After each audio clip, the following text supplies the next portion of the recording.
323. Војник ги објавува координатите за следната цел. На бојното поле има американска хаубица. Таквите битки може да траат со часови, објаснува висок воен офицер. То не можат на циль. Непријателот може да ни стрела од 40 до 50 проектили. Еднаш го доживеавме тоа. Бевме гранатирани 3 часа. И за 3 часа, верувајте ми, дури и советскиот систем може да ја погоди целта. Во 2014 година овој борец кој го нарекуваат музичарот учествуваше во операција на Сдружените сили против сепаратистите поддржани од Русија во регионот Донбас во Украина. По 2 години таму тој се вратил на цивилниот живот и на неговата работа како агент за продажба, но и во неговиот бенд.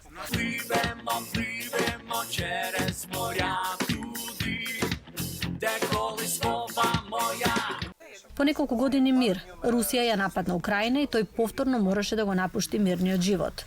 На 26 февруари 2022 година, тој како доброволец отишол во првите борбени редови во регионот на Донецк. Таму научил како да ја користи американската хаубица. Потребна ви е помалку од 1 минута за да истрелате. Михайле, стреляем 2 лимо. Во првите борбени редови хаубиците значително ја зајакнаа позицијата на украинските борци, вели портпаролот на источната група сили на Украина.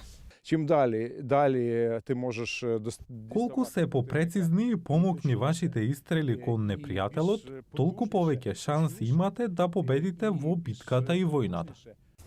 Украинските војници научија и како да ја користат американската лесна хаубица. Војникот Перлина командува со оваа бригада. Тој е од регионот Харков и студирал на Националната академија за копнени сили. Перлина се бори од 2014 година. Од почетокот на руската инвазија тој помогна во ослободувањето на Киев и Харков, а се бори во областа Бахмут. 2014 року. Од 2014 година се стекнавме со некои вештини во војската. Нашата земја може да ја покаже на Руската Федерација својата сила. Перлина вели дека неговите борци се во постојана борбена готовност и за тоа нема ништо подобро од хаубиците М119 и М777.